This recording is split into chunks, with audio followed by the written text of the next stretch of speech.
Hello, dreamers, and welcome to episode 307. This is the third part of a multi-part series involving the 2020 disappearance and murder of 11-year-old Gannon Stauch, which took place in Colorado Springs, Colorado. If you haven't listened to parts 1 and 2, episodes 305 and 306 respectively, you're going to want to pause this one now, listen to those first, and then come back to this one and you'll be all caught up. After we're finished going over Gannon's story here on the regular show, we're going to jump on over to Patreon. I still have one more episode to do on Seth Jackson. I'm going to knock that out first. But then we're going to listen to the person responsible for the crime that we're talking about today in a couple of interrogations that she had. One was with the local law enforcement there in Colorado, as well as a second interrogation, essentially, after she was arrested in Myrtle Beach, South Carolina. Patreon is how we keep the lights on and the ads off. So if you're enjoying this series and you want to hear more from the suspect herself, you might be interested in becoming a premium subscriber starting at only $1 a month. Every subscriber gets access to the majority of the content. I'm going to say a good 85% of it. There are a couple things that I did for the higher tiers, but it's few and far between. They probably deserve more, but I can only do so much. Anyway, you can also help contribute to the show through PayPal using my email, californiapod@gmail.com. This week, I'd like to thank Lauren C., Josie C., Kelly B., Antonia S., Jennifer M., Sarah B., Jennifer G., Shelly B., Michelle F., Raquel L., Dean N., Nicole L., Barbara A., and Julian S. for their support of this podcast through Patreon and or PayPal and Cash App. Your generosity is greatly appreciated. And one more thing before we get started, I have to provide you with this warning. This episode contains details involving the murder of a young child. I will provide further trigger warnings as necessary and timestamps to skip to if you prefer to go over certain parts that are difficult to hear. Listener discretion is strongly advised. All right, let's pick this story back up from where we left off. In the last part of this series, part 2, we were still going through the timeline of events. You really don't get to too much of the truth as to what happened by watching any of those interrogations that Letecia conducted because she was lying or misleading investigators or talking in circles. This woman literally manages to say nothing of substance for the nearly entire 10 hours that she spent talking to investigators. The timeline was compiled from the probable cause affidavit and other reports made about this story. I'm trying my best to keep up with what Letecia did during the time that she was actually hiding from authorities. Only she can speak to what was going on during those times, and you really can't trust what she has to say. It was about, I think it was like 5 weeks or so that she was missing. She reported Gannon missing January 27th. The warrant for her arrest was signed February 28th of 2020. They knew by then that she was in South Carolina, and she was arrested a few days plus a leap year day later on March 2nd. We're going to pick up the story from there, and there's just one more thing to go over in the official timeline, not including the trial, which I don't think I'm going to go over in too much detail because it was kind of a long trial, but the whole thing streamed on YouTube on several channels over there, Law and Crime and Court TV. I've been enjoying watching trials lately, but it is very tedious to sort through, especially if you happen to be watching the Karen Reed trial. That one is ridiculous. But anyway, there's a lot of dead silences and cameras pointing at the great seals of whatever state they're in for what seems like hours on end, like you're waiting for them to come back and it takes like forever. The one thing we have to go over in the timeline after Letecia's March 2nd arrest is the discovery of Gannon's remains. So all was quiet until Tuesday, March 17th, 2020. COVID was spreading across the globe and quarantine restrictions were being set at this time. I remember this period of time quite vividly because I had just moved to Nevada on March 11th, 2020. My life was in complete turmoil. I couldn't find toilet paper for my new apartment for the life of me. I certainly wasn't paying attention to what was going on in the true crime world. And I would struggle through our little show here for the next almost 4 years, but I never really gave up. I almost did, but I didn't. And now that I have rediscovered my love of doing this podcast and why I started in the first place, I'm discovering all the wild and crazy things that people like Letecia Stauch were up to during quarantine. However, on this day, St. Patrick's Day of 2020, halfway across the country in Pensacola, Florida, there is a bridge called the Escambia Bridge. It's a 6-lane freeway bridge that carries Interstate 10 across Escambia Bay, which is located near Pensacola. The bridge, which was originally 4 lanes, opened in 1968. It consisted of 2 spans with 2 lanes each and had no shoulders. The bridge suffered heavy damage during 2004's Hurricane Ivan, which caused the bridge to be closed in both directions. The repair project cost $26.5 million, and traffic was rerouted for 2 months while the bridge was repaired. In early 2006, construction on a new bridge began while the original bridge was left in place and opened during construction. The new bridge featured an additional lane in each direction, shoulders, modern barrier walls, and lighting. The westbound portion of the bridge opened in December of 2007. Well, as it were, the bridge was due for its inspection, which happens every 2 years, and on this day, March 17th, 2020, the 2 inspectors assigned to assess the bridge spotted an abandoned suitcase near it behind some vegetation. It's believed that this suitcase was tossed over the side and tumbled down into its place. I'm not completely sure, though. I watched one of the inspectors' testimony at trial, and yeah, it's pretty gruesome. They found it, and as soon as they opened it, possibly even as they were getting close to it, they could tell that it smelled like something dead was inside. The following day, Wednesday, March 18th, an autopsy was performed on the remains. They were positively identified as those of Gannon Stauch, and it was determined his injuries included blunt force injuries, cutting and or stabbing injuries, and he was shot through the jaw. Hydrocodone and acetaminophen were found in his system.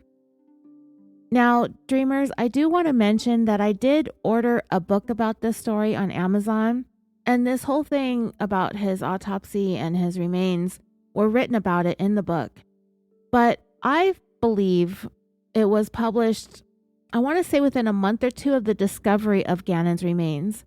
It's entitled Boy Interrupted, and I have to say that even though it was generally a decent read, there was still a lot unknown that we now know. And the author, he hadn't yet had the autopsy results completely. They had found the body, but I don't think he had the autopsy results to refer to. But what he did have was the statement of law enforcement officials in El Paso County who gave a press conference about the discovery of Gannon's remains, where it was mentioned that it appears to have been blunt force injuries, stabbing injuries, and gunshot wound injuries. And the author of this book commented that it was highly unlikely that this variety of weapons and implements were all used by the killer to inflict injury upon Gannon. And it kind of insinuated that the sheriff's officials were sort of throwing things out there, maybe because Gannon was so badly decomposed. It was just 10 days shy of 2 months since Gannon disappeared, but the author was wrong in that assumption. And I don't like to criticize people and what they write in their books, but he wasn't correct when he assumed that all of those implements were used to harm Gannon. That medley of injuries was inflicted upon him. blunt force, knife for cutting, and gunshot. All of it was used to do what was done to this 11-year-old child. That Friday, March 20th, 2020, the Santa Rosa, Florida Sheriff's Office reached out to the El Paso Sheriff's Office regarding the discovery of the body. They believed it to be Gannon based on the physical characteristics of the body. When they looked at missing persons report, what they had there in the suitcase seemed to be consistent with Gannon's description. So Letecia is safe, sort of, in custody, and all was quiet. But not for too long, because Letecia Stauch is always scheming. On June 4th, 2020, just about 2.5 months after being taken into custody, Letecia earned herself another criminal charge, 1 count of solicitation to commit escape. It turns out Letecia was busy writing letters to a fellow inmate where she was discussing plans to escape from the jail and offered money for their help. On September 27, 2020, that was a Sunday, Gannon was finally laid to rest in South Carolina. And the last thing on the timeline that I found was April 30th, 2021, when Albert's divorce from Letecia was finalized. The next thing I want to go over with you is the arrest affidavit, which was put together by Detective Jessica Bethel with the El Paso County Sheriff's Office, and it was signed by the judge on February 28, 2020. It gives a rundown of what they wanted warrants for, as well as Bethel's background and credentials and other agencies involved in the investigation up to that point, as well as the charges Letecia was wanted for, which were first-degree murder of a child under the age of 12 by a person in a position of trust, child abuse resulting in death, tampering with a deceased human body, and tampering with physical evidence. The affidavit outlined the array of investigative techniques used to bring together the evidence against Letecia Stauch, as well as all the warrants used to collect evidence from vehicles associated with her, mobile devices utilized by her, and the home in which she resided. Electronic search warrants were issued for entities including but not limited to Facebook, Apple Incorporated, Google Incorporated, AT&T Wireless, Verizon Wireless, ADT Security Systems, Tile, Life360, Yahoo, and Ring Doorbell. Some of the physical evidence was also examined by a laboratory for DNA analysis. It also described a plethora of exterior video footage from individual, privately owned neighborhood security cameras and from businesses around Colorado Springs and the surrounding areas.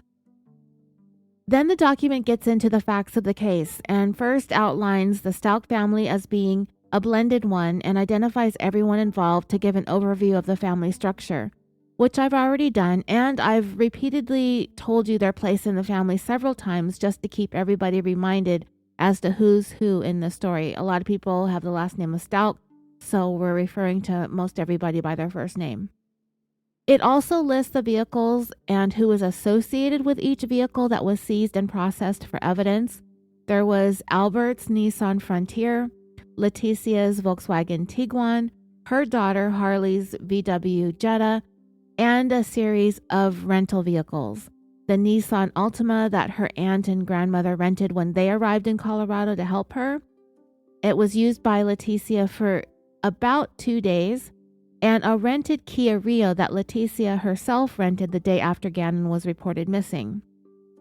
I don't know if they were aware of the moving vans at the point that this affidavit was written and the warrant was issued. They did not have Letecia in custody yet, so I don't think that they had seized and processed the moving vans that were utilized in this crime. Next, the document gets into the background of those mentioned in the affidavit. It's all written by Detective Bethel as far as I know, so if there are times when I use the first person, she's the one who's writing it that way and I'm just reading it. I might remind you of that as we go along because I do talk from the first person throughout most of this, especially when I give you my opinions. So whenever there is a first person reference in this narrative within the affidavit, I'll remind you so you don't think it's me talking. First, of course, is Letecia Stauch, aka Letecia Harden. Her date of birth is listed as August 4th, 1983. It says Letecia is the last person known to investigators to see 11-year-old Gannon Stauch, born September 29th, 2008, alive. Letecia, that's awkward. That's how she wrote it. I just read it out loud and it kind of sounds like he was born alive, but I will switch the sentence around. It says that Letecia is the last person known to investigators to see the victim alive, 11-year-old Gannon Stauch, born September 29th, 2008. There are commas in this document, so if you're reading it, it makes more sense, but when I said it out loud, it didn't sound right. Anyway, Letecia is was Gannon's stepmother, and was Gannon's only known adult supervision in the days preceding and on the day of his murder.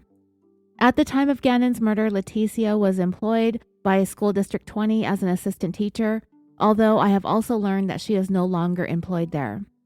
I was able to locate a prior criminal history for Letecia and learned that in a North Carolina Robeson County court case, and it listed the case number there, but I'm not going to read those things off to you.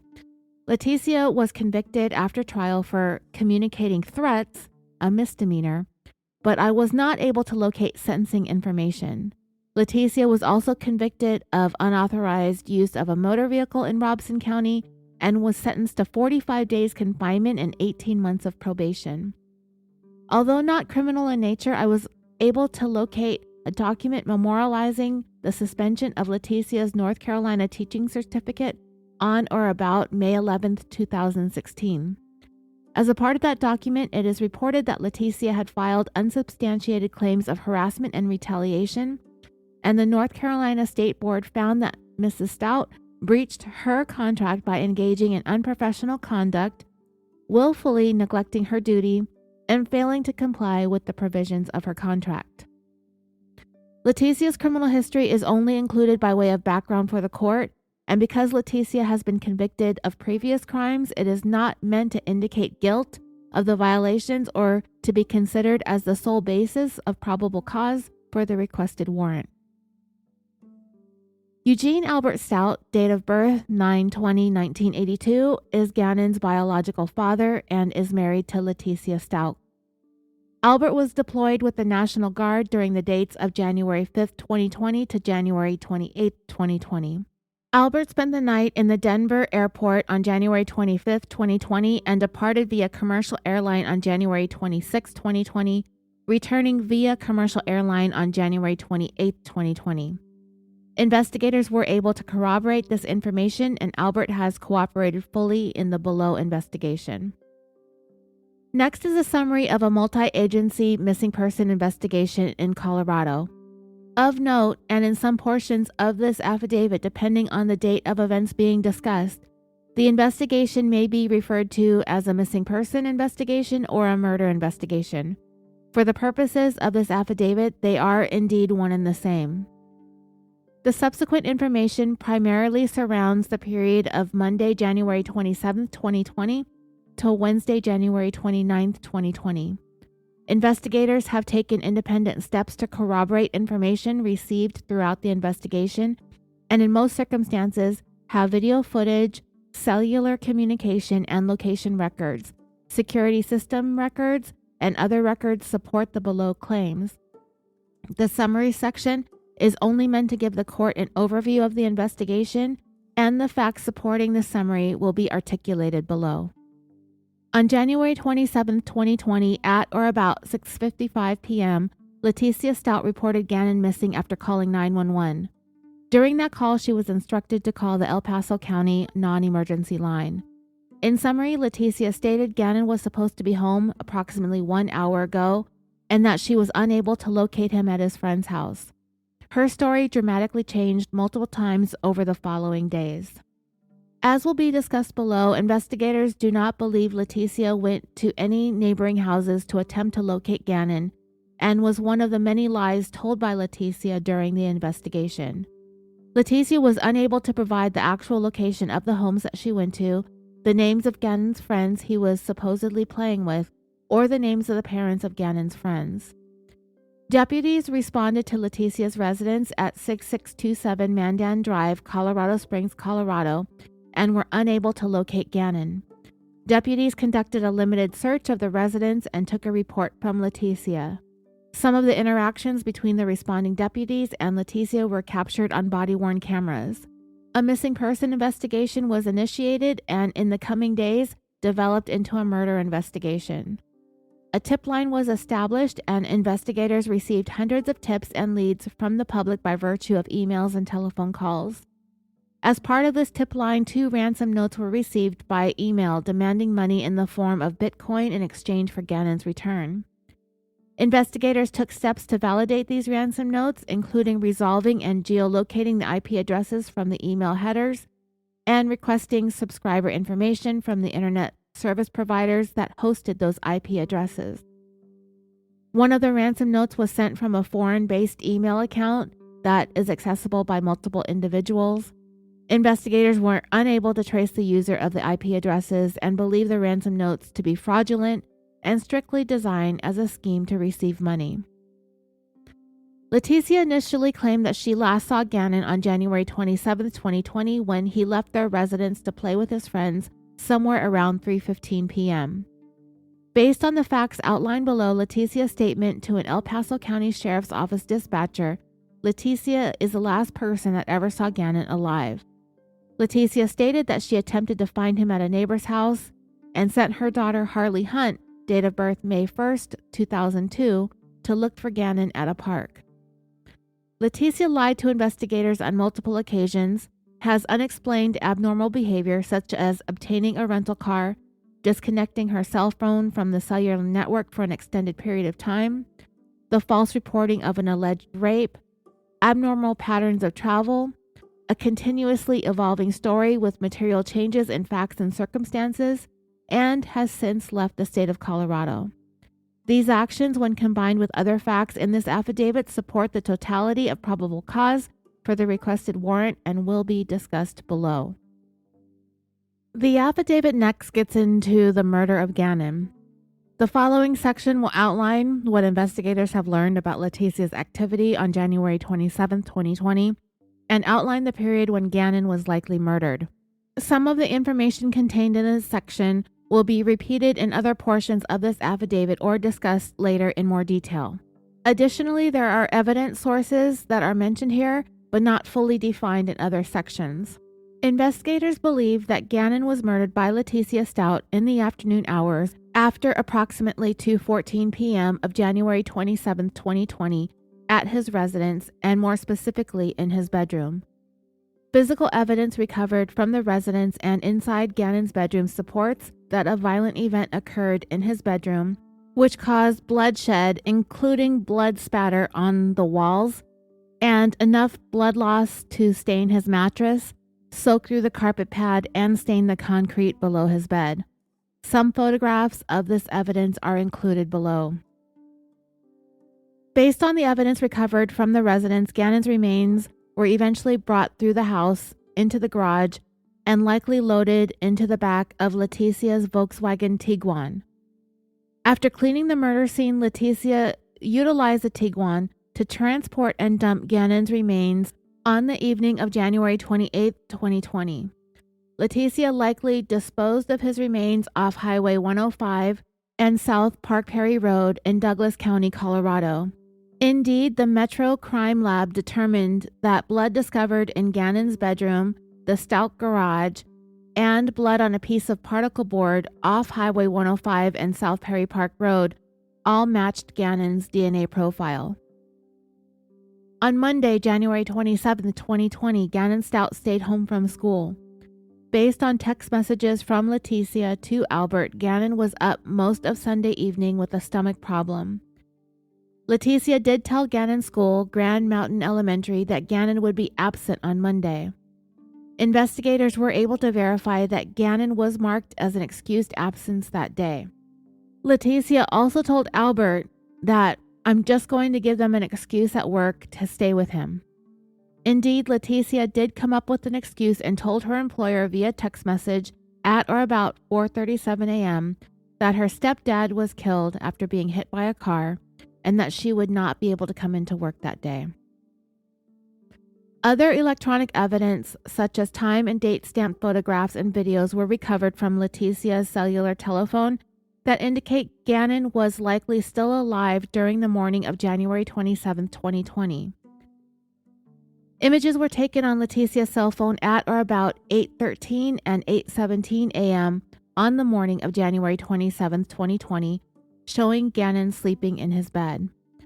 Of particular note, his Nintendo Switch, a small video game console, is visible in the photo laying next to him on the bed. Albert has said that this gaming system was of high importance to Gannon. To date, investigators have been unable to locate the Nintendo Switch. However, dreamers, I believe I just said at the end of the timeline that Albert found it and turned it over to law enforcement. I might have said it in the last episode. I can't even remember right now. My mind is really running because I have a lot to do this weekend.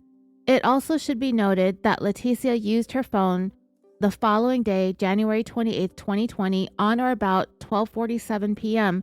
to conduct a Google search, quote, "Can Nintendo find my Switch?"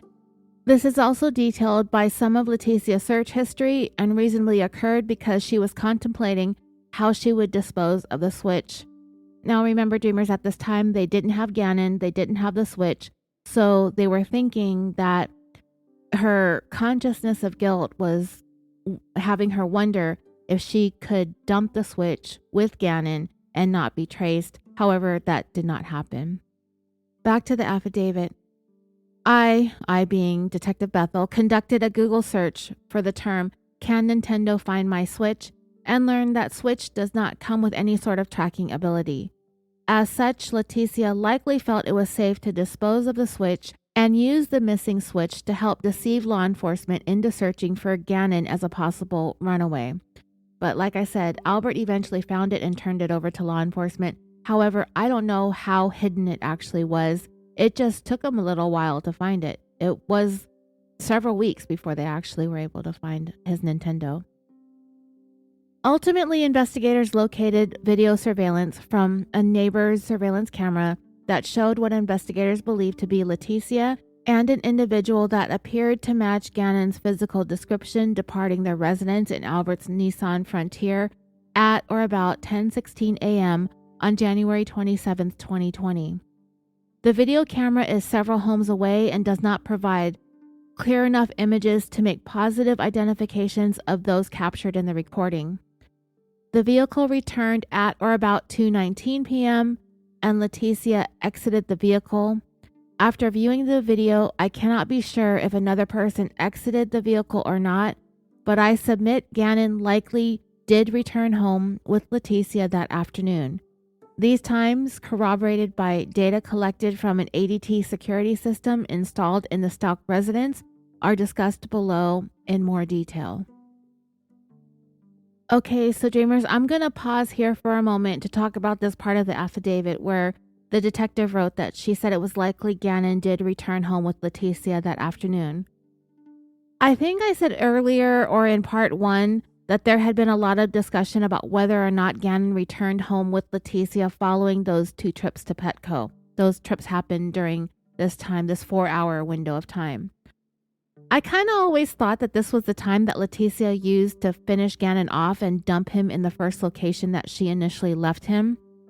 But that actually doesn't leave her a great deal of time because of the other kids, at least for Lena for sure. And I'm not certain. I think Harley isn't in school. I think she's working. She's 17. She would have been turning 18 that May. And it doesn't really seem like she has all that stable of a mom. Yeah, that's an understatement, right? So I don't think she was attending school at this time. It doesn't really sound like it, but who knows? With the mom acting up the way Harley's mom did, and probably still does, it seems like her mom wanted her to work. Letecia, in the very short window of time in the days following Gannon's disappearance, she was at times preoccupied with money. For example, she searched Google looking for a man in the military with kids to take care of and to get paid. And when she made that video recording of Gannon, Letecia's thing was that he had to figure out some way to get some money to pay for the damage that he supposedly did to the carpet by selling stuff off. We also know that when Letecia picked up Albert at the airport, she showed up in a rented Kia Rio instead of her own Volkswagen Tiguan. And the reason she supplied Albert was that she knew they were going to be doing a good amount of driving in the ensuing days. Because the Tiguan was a lease, she did not want to put an excessive number of miles on it. Now, we know that that was just an excuse to feed to Albert about the reasoning behind the car rental. But we know she got a rental because she had used her Tiguan in order to transport Gannon's remains, and blood was shed in the cargo area and she needed time to clean it. Remember, I mentioned she searched for a cargo net for Volkswagen. I think it said net Volkswagen or something like that. That was one of the many Google searches that she made, and I surmised it was because she damaged it or stained it or just dumped it all together when she transported Gannon's remains. So the story about the mileage was the best that she could come up with to explain the rental car to Albert. Because we all know that if we were in a similar situation and we needed to get into our vehicles to search for our missing 11-year-old, most of us would not be thinking about the mileage limitations on our leased vehicles. I don't know, maybe just me. And that might be the same thing Albert was thinking when Letecia told him that nonsense, but perhaps, just maybe, based on what Albert knows about Letecia and their financial situation, maybe he believed her. Perhaps Letecia is penny pinchy like that, and Albert just took what she said to him at face value. Even though he may have thought it weird, she would be thinking about her vehicle lease mileage restrictions during a time when they should have solely been focused on Gannon, but thought it not out of the realm of possibility because, let's face it, Letecia Stauch is a very strange bird indeed.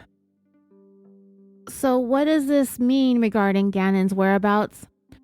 I thought that perhaps the trips to Petco may have been a cover-up alibi for the time that she took to murder and or dump Gannon's remains. We do know that he was alive when they left for Petco. That would have been at or about 10-12 a.m. that morning. If that were the case, that means that Letecia would have to have done something violent to Gannon to end his life sometime during those trips to and from Petco, and that seems highly unlikely. But we do know, based on what was later discovered during Gannon's autopsy, that he had hydrocodone and acetaminophen in his system at the time of his death. Maybe Letecia drugged him and was driving him around trying to figure out what to do while at the same time letting him fall asleep in the car. If anything, we know that Gannon was injured because of that video that she took of him the night before. Maybe he was still in the car when they got back. It does seem like a fact of the case that the media had been reporting on at the time both Gannon and Letecia were missing in the days following her 911 call to report that he failed to come home. Maybe she was driving around with Gannon, scoping out places that she would feel comfortable dumping him at. I just really don't know for sure. But there is also the possibility that he did return to the family home from those trips to Petco and it just wasn't caught on camera. Maybe he wasn't conscious or coherent because Letecia had drugged him and she somehow managed to finish him off at home and place him in that suitcase. Letecia actually had plenty of time to hide Gannon's remains in the hours leading up to and following that 911 call to report him missing. So it could have happened at any point in time. But what we do know for sure is whenever Letecia had the opportunity to slip away, she took it. And she went and dumped Gannon at the original site where that particle board with Gannon's blood was later discovered. And she did so using her Tiguan. Then she parked it someplace and rented the Kia. She would find time later on to clean the Tiguan out before anyone could find it and seize it. She used the Nissan Altima to retrieve that suitcase that contained Gannon's remains and then placed it inside the first rented moving van that she had access to. Then subsequent to that, after stalling to return the Kia Rio, likely stalling in order to find another window of time to clean it out before returning it to the rental agency, because we do know that she parked the Kia. However, she kept the keys for a little while, I think another day. Letecia had her Tiguan back for a time period, and during that time, she obtained a second moving van, as she began her plan to leave Colorado and head east to Florida and then north back up to her home state of South Carolina. If you recall, Letecia was supposed to go into the sheriff's office for an interview on Wednesday morning at 10 a.m., 2 days after Gannon was reported missing. They'd been trying to get her in there the entire time, but Letecia still had some covering up to do. Still, she was 2 hours late to that interview because she was getting the Tiguan cleaned out at the car wash. As soon as she got to the sheriff's office, her Tiguan was seized. Well, a warrant was issued and then it was seized. And you can tell with the way the detectives are coming and going from this interview room that they are scrambling to get their hands on that Volkswagen while they have Letecia trapped there in the interview room. It is very, very uncomfortable to watch and listen to Letecia try to get out of that room. She knows that they are attempting to prevent her from leaving. I don't know for sure if she knew that they were actually going to take her car. It doesn't seem like she knew that she did because she would end up having her daughter try to bring her back to look for it, and it was gone. The fact of the matter is, Letecia had no idea when she parked her vehicle and walked into that interview on that Wednesday, 2 days after Gannon went missing, that she would never see her Tiguan again. And they did. They not only managed to get the Tiguan, they managed to get Letecia into an ambulance to go to the hospital. And that was Letecia's huge mistake. Once she realized they were trying to prevent her from leaving, but didn't have the right to detain her just yet, they did it anyway. And at that point, her last resort was to begin to fake a medical emergency. However, that ended up backfiring on her because she got taken straight to the hospital, the place that she was avoiding so she wouldn't be subjected to the sexual assault examination or the DNA swabbings that they wanted from her. So, Letecia ended up doing what Letecia does best, and she slipped away. She left the hospital unbeknownst to authorities, and that's when she discovered her Tiguan was gone, and thus began Letecia's journey that would take her halfway across the United States. So the last thing that I mentioned from the affidavit was the fact that Detective Bethel, the one who compiled the information and facts for this document, was the fact that she said it was likely Gannon did come back with Letecia at the time that the neighbor surveillance camera showed Albert's Nissan Frontier returning a little more than 4 hours after it left that Monday morning, January 27th. It is clear that Letecia came back, obviously, because she's driving the vehicle, but not completely clear if Gannon was with her. He does not appear on the surveillance footage, but it is also one of the things that Letecia complained about on more than one occasion. Her insistence that Gannon was with her and alive and returned home.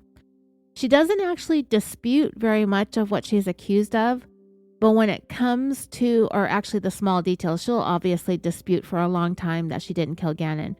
But when it comes to whether or not Gannon arrived home with her that afternoon, she insisted that he was with her. So on the rare occasions that Letecia does dispute some of the minor facts of the case that are against her, aside from, like I said, the accusation that she murdered Gannon, something that she strongly denied. So when she does dispute something that really doesn't have a whole bunch of relevance, but serves to only add confusion and lead to speculation, I tend to believe those denials that she makes.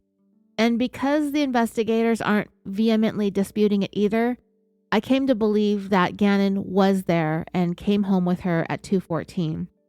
I'm just not sure that he was in good shape.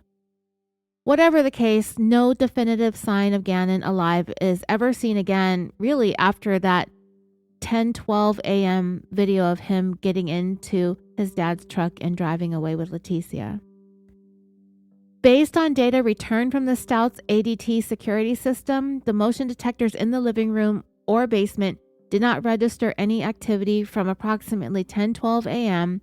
until Letecia and Gannon entered the home at approximately 2:22 p.m. Investigators confirmed Lena to be at school and confirmed that Harley was at work. As such, investigators believed that there was likely nobody else in the residence except for Letecia and Gannon. Letecia's historical cell site information, detailed information about her iPhone status, and a text message sent to Harley from Gannon's cell phone support that Letecia left her cell phone at the Stauch residence the morning of January 27, 2020. The fact that Letecia left her phone at home is suspicious on its own, based on her history of extensive use of the phone. Detective Bethel wrote in the affidavit, "I have reviewed forensic search records from Letecia's phone and found she is an active user of social media, including but not limited to Facebook and Instagram. A more detailed review of Letecia's iPhone screen time log between January 25, 2020 at 8 hours and January 29, 2020 at 11 hours revealed that Letecia spent approximately 38,607 seconds on Facebook and Facebook Messenger alone, which equates to approximately 10.7 hours of cumulative time over those few days." Letecia's phone was unlocked at or about 9:56 a.m. on January 27, 2020, and unlocked at 2:45 p.m. on that same day. The timing of the unlocking of the device is significant as compared to her departure and arrival from the residence and should be noted by the court. Particularly, Letecia did not open her phone for approximately 30 minutes after she arrived back to the residence. On January 27, 2020, there was a message sent from Gannon's phone to Harley's phone that reads, "Letecia left phone at home. If you need her, text me." This message was sent at or about 10:37 a.m., a little more than a half hour after they left the home that morning to go to Petco. Investigators were able to confirm based on video surveillance footage and purchase receipts that Letecia traveled to Petco located at 5020 North Nevada Avenue, Colorado Springs.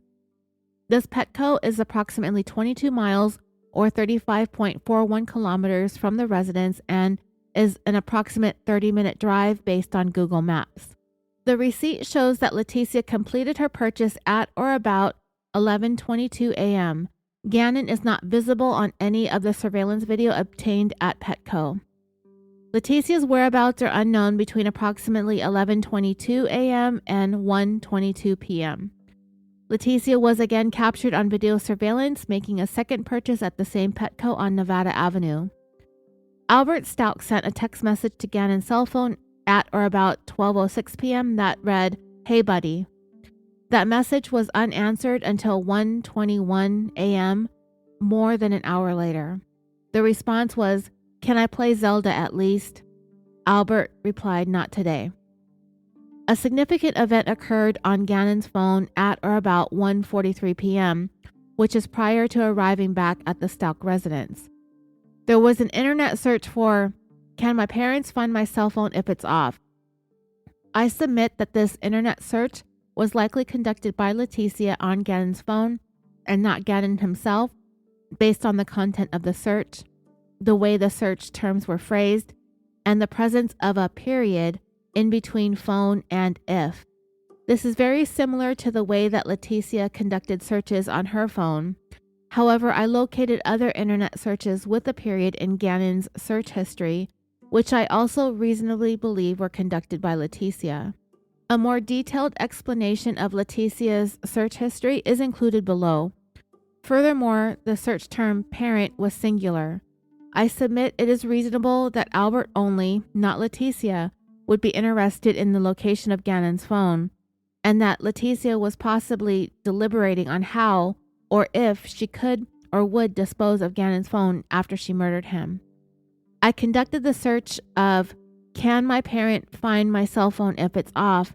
and learned that the first answer returned in the search engine reads, "The answer to your question depends on what method is being used to track your location."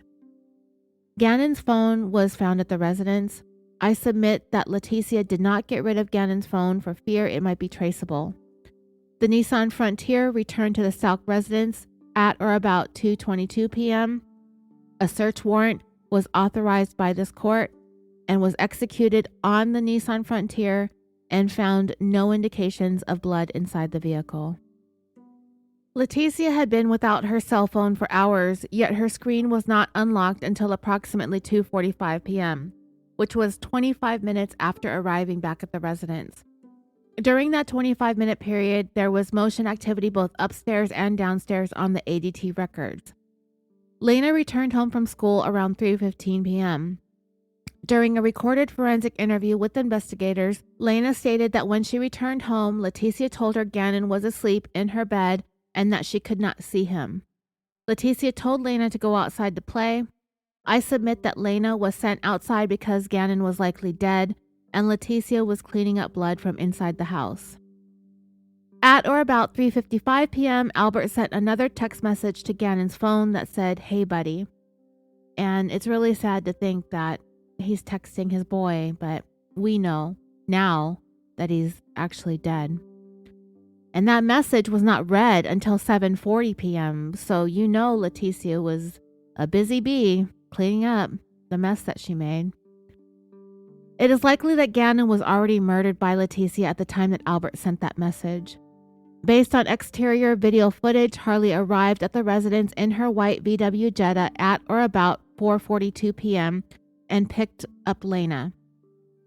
At or about 4:52 p.m. on January 27, 2020, Letecia sent a text message to Harley requesting carpet cleaner, trash bags, and baking soda. These items were likely used to clean up the murder scene.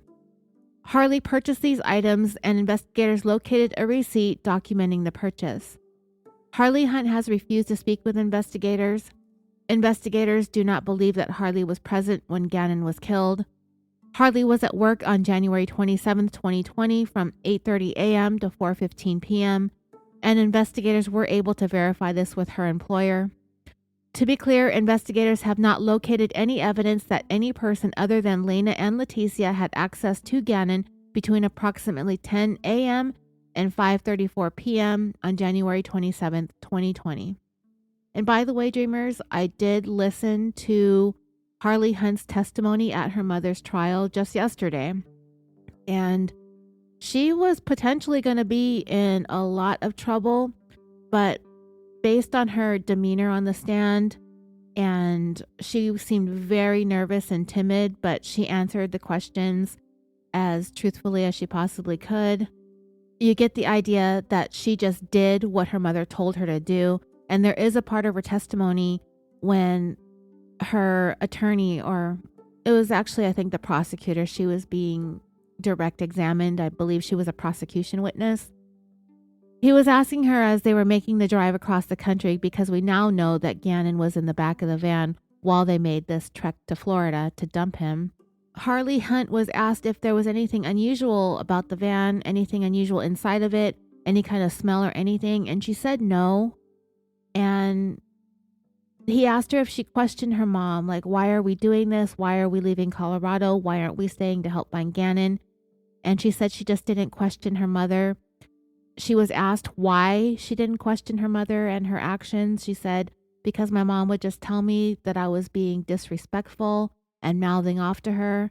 And if I kept on, then I would get backhanded. So we know that Letecia Stauch is not above corporal punishment when it comes to her own biological child. The next thing the affidavit goes over are statements and images captured on body camera on the day Gannon was reported missing, January 27, 2020. The body-worn camera footage and reports obtained from a deputy that responded to 6627 Mandan Drive, the residence of the Stauch family. After responding, Letecia would provide verbal consent for deputies to search the house for Gannon. By way of the timeline, El Paso County Sheriff's Patrol responded at or about 10:09 p.m., approximately 3 hours after Letecia initially called 911. From the body-worn camera, I learned the Volkswagen Tiguan, known to be leased and utilized by Letecia, was backed into the garage when sheriff's deputies were at the residence. The position of the Tiguan is significant specifically because of the confirmed presence of Gannon's blood in the garage below the area where the rear hatch of the Tiguan would be, and the positive reaction of Blue Star reagent indicating the likely presence of blood on the Tiguan's rear bumper. So, what does this mean? Well, dreamers, we do know that there was some kind of bloody event or blood that was deposited or spilled in that portion of the garage where the back lift gate door of the Tiguan was situated when it is backed into the garage. Letecia talked about this blood in the garage and tended to dance around it like she danced around everything. I believe she said something about Gannon having suffered a nosebleed and or that Albert had previously injured himself while doing some woodworking, which is one of his hobbies. If you remember, I think there was in part 1 where I mentioned Albert had accidentally cut off the tip of his finger while doing this woodworking hobby. Yeah, well, I think that was brought up too to explain this bloody area. And the only reason I say I think is because I have listened to the 10 hours of the interviews and interrogations that Letecia gave to investigators and many of her phone calls, and she brought up some of the things that happened that would help her explain away blood evidence left behind at the house. She also said that she didn't clean up the blood in the garage because of the flooring. Whatever the floor of the garage was made out of in that area, it is something that Albert apparently used. When he cleaned it, he used a particular cleaning solution for that type of surface. I came to find out, since I wrote this part of my note, that the house that they're living in, they're the first people to live in this house. This is a brand new home and they're renting it. So they're trying to keep it nice.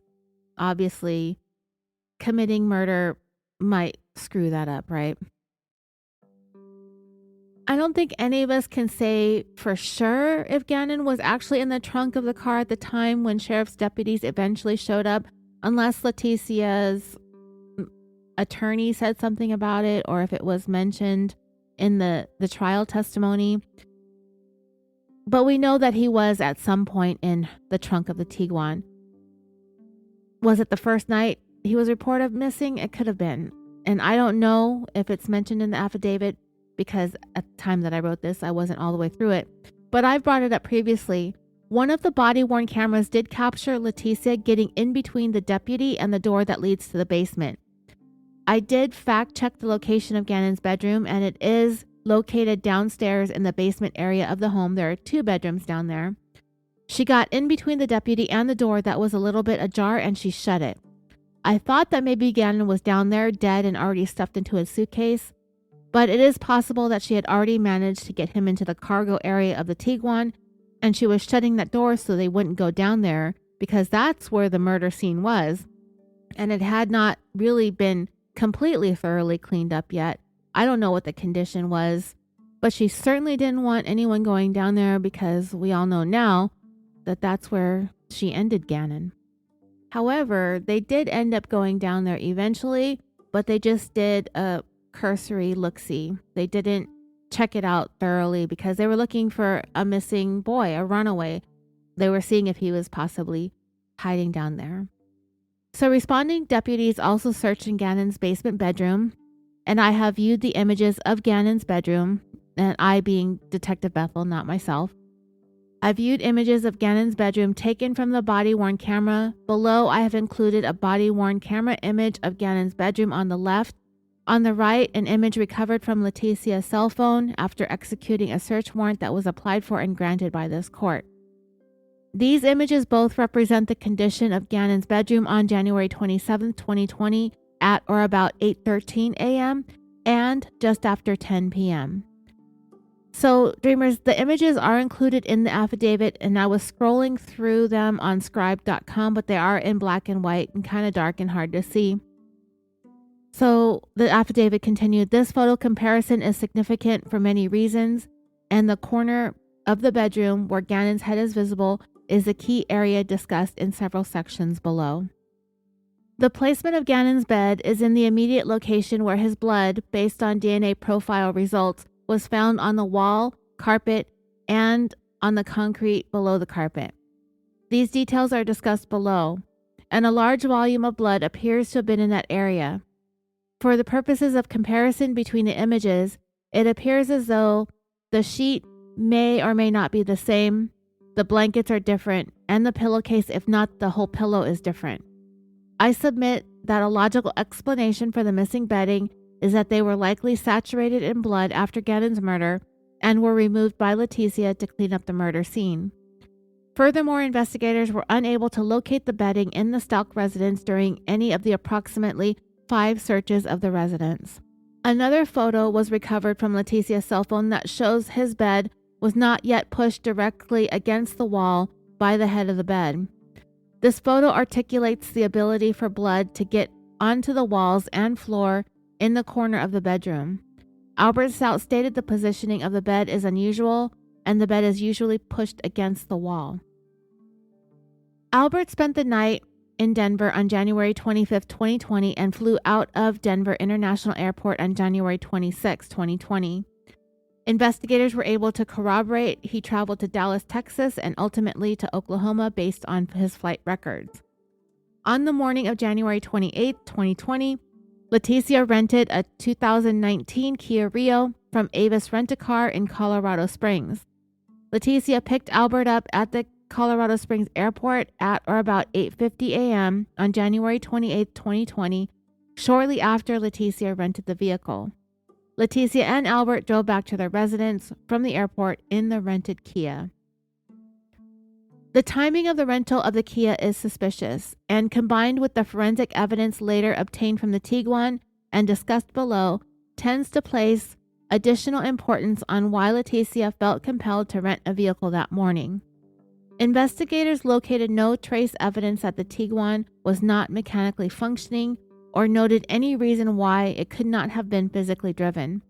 In fact, the Tiguan remained parked in the Colorado Springs Airport short-term parking lot until approximately 7 p.m. on January 28. Letecia provided statements to her husband, Albert, that she was concerned about putting mileage on her Tiguan lease, which justified the vehicle rental. It is noted, however, during the time of the Kia rental, Letecia only put about 71 miles on the vehicle. During the time period Letecia had the Kia, she would not provide the location of the Tiguan, and Albert never saw it.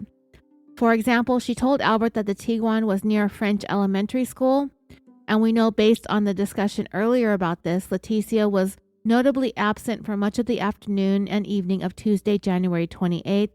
That is when she retrieved her Tiguan and worked on trying to clean that out before having to go to meet with investigators in person. We can also infer that it was during this time that Letecia was missing that she left Gannon's remains stuffed inside that suitcase at the initial dump site, the location of which would later be determined using the GPS systems in the Tiguan and in the rented Nissan Altima that her mom and sister obtained when they arrived in Colorado to help with the search effort and to support Letecia. And, oh, by the way, this is me talking, not Detective Bethel. This is the inferences that I'm making about the dumping of Gannon's body. These are conclusions that I jumped to. And I don't know, honestly, how much they actually helped Letecia's family that I'm talking about. I told you that they flew in and rented the Nissan Altima just now. I don't know how much they actually helped in the search effort versus unwittingly helping Letecia as she scrambled to cover up and hide what she had done. We also know that Letecia did tell Albert her Tiguan was parked at the elementary school because later on that Tuesday evening, when Albert and Gannon's side of the family arrived, they discussed Letecia's locations, and in doing so, they decided to go look for her car at that school where she told Albert she left it. They went over there and the Tiguan was not there. Okay, so now I'm getting back to the affidavit. I'm sorry I didn't point out when I switched to my own narrative versus what the detective wrote in her document. I forgot. So, between investigators and Albert Stauch, a limited search for the Tiguan was conducted and produced negative results. Investigators later learned that Letecia left the vehicle in the short-term parking lot of the Colorado Springs Airport, but removed the vehicle at or about January 28, 2020 at 7 p.m. The Kia Rio was returned on the morning of January 29, 2020. I being Detective Bethel, I submit that Letecia could not pick up her husband in the Tiguan because it would likely have revealed evidence of Gannon's murder, including blood and or possibly the actual remains of Gannon himself. Investigators applied for and were granted by this court a search warrant of the 2019 Kia Rio rented by Letecia. This vehicle was located at the rental car company at the Colorado Springs Airport and had not been rented to another customer in between the time Letecia dropped the vehicle off and when investigators seized it. Investigators did take a swab from a stain that was confirmed to be blood in the trunk of the Kia Rio and submitted it to the Metro Crime Lab for analysis. A DNA profile was developed and determined it was a mixture of two contributors, one of which was male, and the major profile did not match Gannon Stauch. So yeah, dreamers, somebody else was up to no good in that Kia Rio before Letecia was. I submit that because the Kia Rio is a rental car, it had likely been utilized by a large number of people, and the blood in the trunk may or may not be related to the investigation, and investigators have not been able to determine the likely age of that blood and have not matched it to any known DNA profiles associated with this case. Investigators noted that the Kia had a significant amount of mud underneath it, but this did not provide any successful investigative leads in looking for Gannon's remains. Remember, dreamers, at the time that this affidavit was drafted, it would still be another 18 days before Gannon would finally be found. Investigators collected the air filter of the vehicle and attempted to identify particles that might be useful to identify where the vehicle may have been. Investigators were unable to recover any GPS data or location history for the Kia Rio. The Volkswagen Tiguan is important to investigators because they believe the Tiguan was used to transport the remains of Gannon from the Stauch residence to a location where Gannon's body was dumped. The definitive locations of the Tiguan are unknown to investigators during the time period of approximately 7:02 p.m. on January 21st, 2020. And now, dreamers, it says 21st on the affidavit. I'm not sure, but I think it's supposed to be the 27th.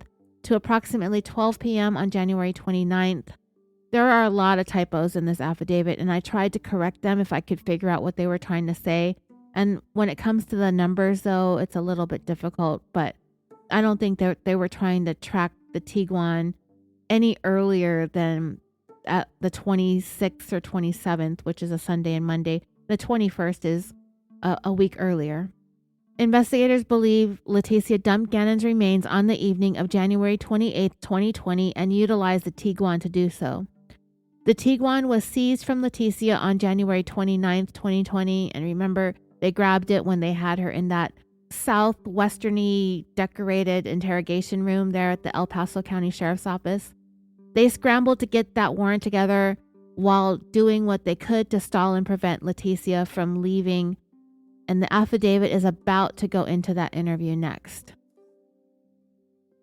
Letecia had a scheduled interview with investigators on January 29, 2020 at the El Paso County Sheriff's Office located in downtown Colorado Springs. When she arrived at or about 12 p.m., she was driving the Volkswagen Tiguan. Investigators noted that the vehicle was wet and appeared to have recently been cleaned.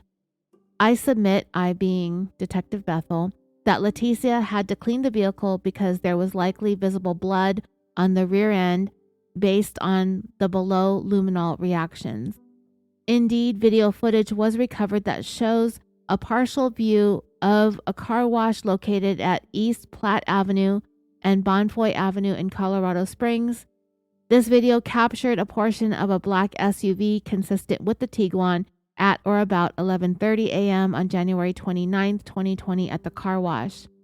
The time and location are consistent with raw data obtained from the Tiguan's computer system and is described in more detail below.